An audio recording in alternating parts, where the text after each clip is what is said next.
We've all heard about Red Bull, right? I mean, I was having one while writing this video's content. It gives you wings and all that, but that's just a tagline. Now, in the mutant world, there actually exists a substance called Banshee that quite literally gives you wings, or at least the ability to fly, and other such powers if you're a human. And if you're a mutant who gets juiced up on Banshee, man, that's another story altogether. You experience your secondary and tertiary mutations, and become uber powerful, almost godlike. That's exactly what we're here to explore today. Banshee, the mutant drug, how it was created, what it's composed of, and who are the mutants who used it. And the best part is that I'll do this while exploring the absolute power arc from the Ultimate X-Men comics, more specifically issues 94 through 97. So without further ado, let's get this wild ride started. Before we go into our explanation, we have a very small request. If you like our content, please support us by subscribing to our channel. This is a small click for you, but for us, it means a lot. Thank you. Let's begin. First appearance of Banshee, Ultimate X-Men number 94. After the death of Apocalypse at the hands of Phoenix, Professor X went to Muir Island to recuperate under the care of Ms. Moira McTaggart. The X-Men had gone back to basics, playing baseball, sparring in the danger room, that sort of stuff. On one such day, the X-Men were out on the lawn of the X-Mansion, playing baseball, when Bobby Drake, aka Iceman, arrived in his organic ice form. However, he was missing an arm. Warren Worthington III, aka Angel, was the first one to spot Bobby, and he asked what happened to his arm. But Bobby whispers a warning: run. Allison Blair, aka Dazzler, tries to understand what Bobby meant, but Bobby's body shatters. Dazzler's doubt soon gets cleared by a figure in red and white. I think he said run. This was Vindicator, the leader of Alpha Flight, the Canadian superhero team of which Wolverine was once a part. The other members of Alpha Flight soon showed up on the lawn: Jubilee, Sunfire, Sasquatch, Shaman, Aurora, and Snowbird. But why were they here? Wolverine initially thinks that they were here for him because he betrayed them, and now they want their revenge. However, that wasn't true. Alpha Flight was here to take Northstar with them, Aurora's brother and Colossus' boyfriend. Oh yeah, Colossus was gay. Wolverine attacks Vindicator for blowing up Bobby into a million pieces, but the Alpha Flight leader blasts Wolverine off. It's later revealed that he landed in Maine. Seeing one of the X-Men under attack, Cyclops orders his X-Men to charge Alpha Flight. The fight ensues. First, Vindicator takes down Jean with a powerful punch so that she wouldn't use the Phoenix Force to bring Alpha Flight down. Cyclops charges Shaman with his iconic optic blast, but Shaman conjures a shield. Sunspot and Rogue charge on Sasquatch, the massive beast, while Storm gets hit by Snowbird on her way to help Firestar, the newest member of the X-Men, who gets attacked by Sunfire. Snowbird mocks the fact that Storm calls herself a goddess and hits the weather-controlling mutant with a burst of icy winds, knocking Storm away. Alpha Flight starts defeating the X-Men one mutant at a time. Clearly, the Canadian team was proving to be more than a match for the American team. It was now that Vindicator revealed what he really wanted. He directly addressed Northstar and said, "You're the property of the Canadian government, and will return to duty at Department H immediately." Northstar warns Colossus to run away, and that Alpha Flight was capable of a lot. Colossus was trying to shield his boyfriend, when Aurora made quick work of taking away Northstar and into the Alpha Flight ship. Oh yeah, she could travel faster than light, but that's nearly impossible, even for a superpowered mutant. Hank puts Bobby's pieces back together, and tells the others that he will live, but Colossus doesn't care about any of that. All he wanted was for Northstar to be back, but the X-Men seemed to be more talk than action. Cyclops was especially skeptical about going after Alpha Flight because of how easily the X-Men had been defeated by the other team. He wanted to wait for reinforcement, and maybe an intervention from the Professor. Cyclops here makes a mistake, and says that there were only 5 of them, while in reality there were 7. I guess a slight oversight on the part of the writer. Nevertheless, while Colossus and Cyclops were still arguing about what to do about the whole Northstar situation, Wolverine returned from Maine. Of course, the others had a hard time believing that one hit from the Vindicator sent Wolverine all the way to Maine, but he had something important to share with the team. He had a red orb in his possession, which he had snatched from the Vindicator's costume. Wolverine explains that this orb and its contents was the secret weapon that was making Alpha Flight nigh invincible. So what was it? Well, yes, it was the star of our show, the power-enhancing drug called Banshee.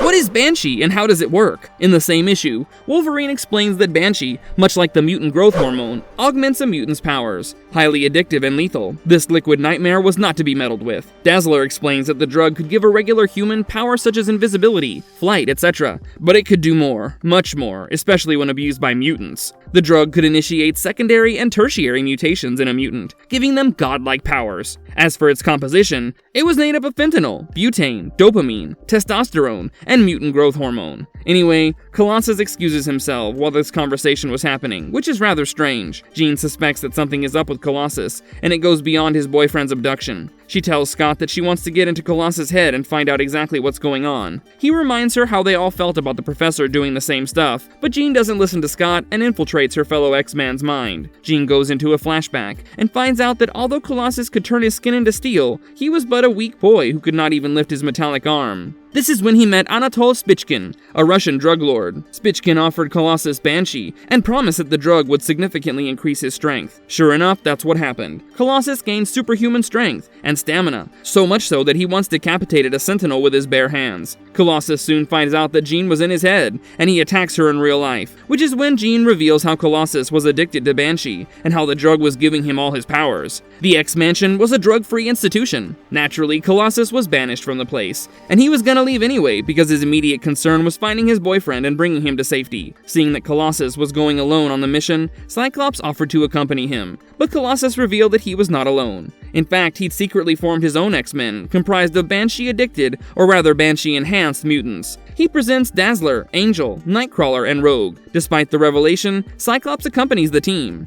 How was Banshee created in the first place? Well, the answer lies in Ultimate X-Men number 97. 15 years ago, before the incidents I just described, deep in the exotic Savage Land, Eric Lyncher, aka Magneto, watched in disbelief as Charles Xavier faced off with a deadly velociraptor. This is insane, Charles. You're gonna get yourself killed. The velociraptor is one of the deadliest creatures in this jungle. Undeterred, Xavier approached the dinosaur, which was devouring a flying creature. With a sudden, lethal maneuver, he unleashed 3 claws from each hand and leapt at the dinosaur, knocking it backward. Eric shouted, but Xavier assured him he was fine, driving his claws into the dinosaur's head and bringing it down. Healing factor, claws, heightened senses, that beast didn't stand a chance. Eric, wide-eyed, called it remarkable, but Xavier disagreed. No, it's disastrous. Later, inside their citadel, they walked toward a tank where a man floated in fluid, hooked up to various wires. Eric spoke excitedly about the implications of secondary mutations, envisioning invincibility. Xavier acknowledged the drug's impressive results, not only amplifying powers, but creating entirely new mutations. However, he pointed out its instability. Eric reminded Xavier that he had used it himself. Xavier explained that his mind could resist the drug's addictive qualities, unlike others, so it had to be destroyed. Standing before the tank, the man inside was revealed to be Logan. Xavier declared that no one could know about the drug or its origins. Eric asked if Logan would remember any of this, and Xavier promised to ensure he wouldn't. So yeah, they'd used Logan's DNA, tweaked it, and made Banshee out of it. Later in the comic, Logan finds out what had been done with his DNA, and he confronts Charles on Muir Island. But Charles says that he had no role in the production of the drug, which is when Moira McTaggart steps up and accepts that she was the one who had been selling Banshee on the streets, because the facility she was running was way too expensive. Because taking care of the mutants on Muir Island couldn't be expected to be a cheap job. Now, before I go forward and explore the various mutants who consume Banshee and the additional powers they received, let's talk about the 5 major components of Banshee. Dopamine. Dopamine is basically a neurotransmitter and carries messages from the brain to the muscles, facilitating muscle movement. However, it's also the molecule that's associated with feeling pleasure, serving as the brain's reward system. When you have sex, win money, smell freshly baked goods, dopamine is released, and the feeling you get is called a dopamine rush. Now, this feel-good chemical is also known to have strong reinforcement factor. That's why, once you buy something you really wanted to, or have one of those cookies, you may come back for another one, or maybe 3. But like all things, dopamine also has a darker side. You see, the intense feeling of reward is also achieved when you do drugs, smoke, or drink alcohol. The reinforcement involved with dopamine kicks in, and you want more of it. Now, since Banshee already has dopamine in it, the user relates the feeling of reward to Banshee, and comes back for another dose, which leads to addiction. Butane. Butane, or N-butane, is a highly flammable, colorless, easily liquefied gas that vaporizes at room temperature and pressure. It acts as a depressant, and users have spoken about it giving them a range of highs, including but not limited to hallucinations and euphoria. Because butane's effect is short-lived, chronic users often continue inhaling to prolong the effect. Naturally, euphoria is a major reason why butane is added to Banshee. What good is a drug if it doesn't make you euphoric? It's unfortunate that people often forget about a little something called slow death and trade a perfectly healthy body for a little bit of artificial happiness. Fentanyl. The first major component of Banshee is fentanyl, an extremely powerful synthetic opioid that's used as an analgesic or pain reliever, and the clinical use mostly pertains to patients with cancer or those who have had painful surgeries. But one man's medicine is another man's drug, and in that capacity it's abused by people who often don't know that it's nearly 40 times more powerful than heroin, so you can understand just what it could do to the abuser. Its effect varies in the way it's consumed. For instance, ingesting even a small amount may cause an overdose, because it immediately activates the mu-opioid receptors. Its use in Banshee seems to serve only one purpose: addiction. Because fentanyl also serves as a sedative, it enhances the addiction quotient. Testosterone. Testosterone, as many of you may know, is often associated with men as a male growth hormone, which facilitates the growth of muscle mass, strength, bone density, and bone strength, and the simulation of linear growth. However, testosterone is also found in women. Now, since testosterone helps people become stronger, it's often illicitly used by athletes, and that's precisely why the hormone is also present in Banshee, to make you stronger. Mutant growth hormone. Last but not least, the mutant growth hormone is the hormone that actually leads to the development of mutant powers in Homo superiors. It's safe to say that MGH is basically a powerful drug that's often extracted from mutants, but can also come from other superpowered individuals whose abilities alter their genetic makeup. For instance, figures like the Owl or Spider-Woman aren't mutants, but their powers stem from genetic mutations, which makes them viable sources for MGH. Recently, it's also been derived from Inhumans, and is sometimes called IGH, or Inhuman Growth Hormone. The effects of MGH vary depending on who uses it. It's known for enhancing superhuman abilities and is highly addictive, especially for ordinary humans. A common side effect is increased aggression. For baseline humans, MGH causes a temporary genetic shift, granting temporary superpowers like flight, fire breath, teleportation, or super strength. Usually, the powers mimic those of the donor, but the results can vary. For mutants and other metahumans, MGH boosts their existing powers and acts like steroids for powers. As Nitro once described, Magneto even had a chemist create a refined version from his own DNA to enhance his abilities further,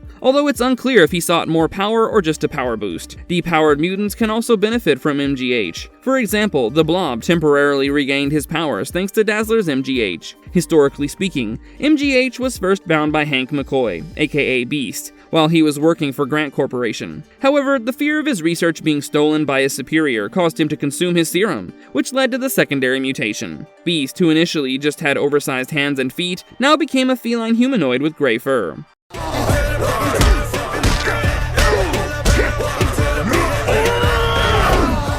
Characters who used Banshee. Colossus. Colossus can transform his body into a form of organic steel, which gives him incredible superhuman powers. This armor is smooth and covers him from head to toe, except for his eyes. It's tough enough to deflect an optic blast from Cyclops. Initially, the armor was too heavy for him to move on his own, and his metal skin was his only natural mutant power. Naturally, he didn't have enough strength to move it effectively, and that's where Banshee came in, to give him superhuman strength. However, after prolonged use, Colossus mutated and could use his organic steel form without the drug. Unlike his mainstream counterpart, he's not immune to Rogue's touch in this form, and doesn't grow taller when armored up. In his armored state, Peter boasts superhuman abilities. His smooth metal skin can withstand great impacts, powerful energy blasts, extreme pressure or temperature or both, nuclear attacks, and even slashes from Ultimate Wolverine's adamantium claws without getting injured. Unlike his counterpart, he doesn't need food, water, or air while in this form. Colossus' superhuman strength is off the charts. He can lift well over 100 tons easily. He stopped an oncoming train,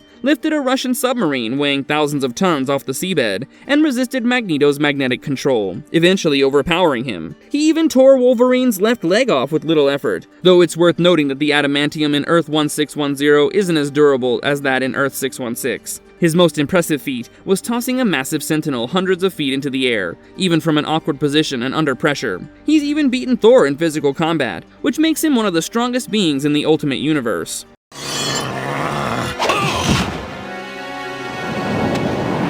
Alpha Flight members. Rain Sinclair, aka Wolfsbane, was called Sasquatch in the Ultimate Universe. In the Prime Universe, she's got enhanced size, speed, strength, and vision. She also has hyper-keen senses and a healing factor. However, as Sasquatch, a mutant juiced on Banshee, all of these powers dialed up to 100. Instead of turning into a werewolf, due to Banshee, Sinclair transformed into a Sasquatch-like creature, which are basically a version of folklorish monsters called Bigfoot or Yeti. Likewise, Jubilee's energy plasmoids also got an upgrade, but you'd be be surprised to know that she was the only Alpha Flight member who had issues with using Banshee. In Ultimate X-Men number 95, not only does she ask Sasquatch to let go of her form and become a human, she also mocks Vindicator, which does not end well for her, as he breaks one of her fingers. Then we've got Shaman, who displays levitation, force fields, energy absorption, superhuman reflexes, strength, and a sense of smell. His powers may seem mystical, but they're actually biological, and once he created a force field that could resist the energy blasts of both Havoc and Cyclops combined. Now that says something about just how godlike he is. Sunfire, Snowbird, and Aurora also had their powers increased by Banshee, and I think I've already mentioned that in her ultimate form, Aurora could travel faster than light and become a living projectile. Additionally, she's capable of self-propelled flight.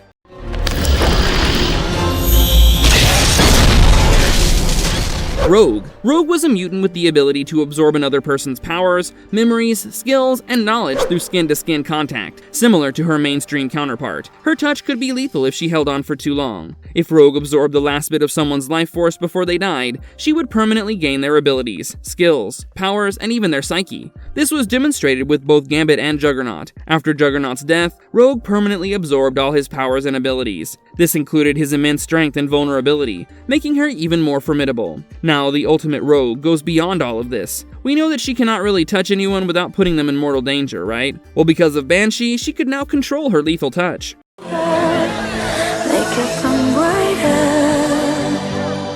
Dazzler. Unlike her Earth 616 counterpart, the Ultimate Dazzler doesn't need to convert sound to use her mutant power. In her early appearances, she sang while using her abilities, which suggested she converted sound into light. However, in Ultimate X-Men number 84, Bishop revealed her powers worked entirely differently. Instead of converting sound into light, Dazzler's light abilities were actually a side effect of her true power, splitting molecules. By causing tiny explosions that split air molecules, she created light. With further training, Allie could split the molecules of other objects and cause larger explosions. When she made Sentinels explode, Bishop called it her going supernova. Photokinesis is a side effect of her ability to detonate molecules. By controlling the light she produces, she can manipulate its direction, color, intensity, and duration. She can create various effects with her light. Dazzler can make her body glow brightly or form simple patterns like circles, squares, triangles, and stars. She can generate a pulse of light powerful enough to temporarily blind people, or create a chaotic cascade of sparkling lights and colors to disorient others. She can also create a pulsating strobe effect. Her other abilities include lasers. You see, if she concentrates enough, she can generate a coherent beam of light, similar to a laser. She can use this to send objects or people flying. She can also create a protective force field with her laser light that can deflect or vaporize oncoming projectiles. Under the influence of Banshee, Dazzler had the ability to solidify the light she generated into various constructs, limited only by her imagination. She created a flexible chain that moved with her thoughts, a tiger that could run and carry her, a sword, a shield, and even Wolverine-like claws.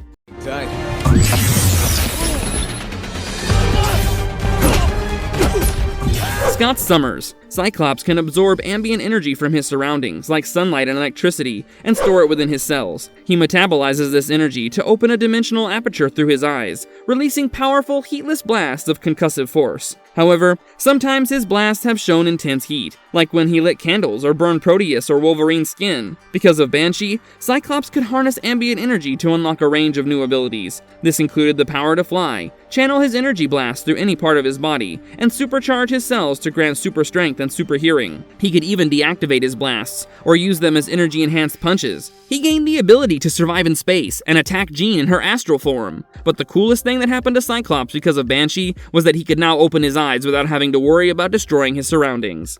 God.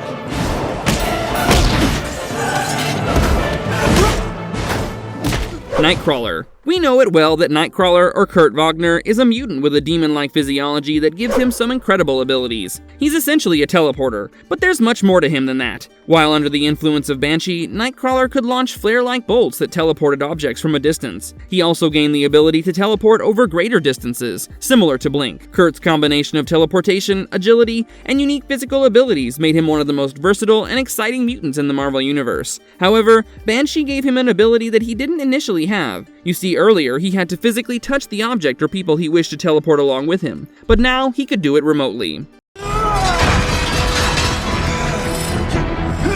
Angel. Because of Banshee, Angel became way more bird-like. I mean, he now looked like a humanoid eagle. Needless to say, his flight abilities got better, and now he had talents to do all the eagle stuff. Moira McTaggart. Finally, we've got Moira McTaggart, who got the ability to produce sonic screams that could physically hurt you. So yeah, that's Banshee for you, the mutant drug that gives you wings. If you liked our content, don't forget to leave a like and subscribe to us if you haven't already. Have a good one and be safe. Thanks, everyone!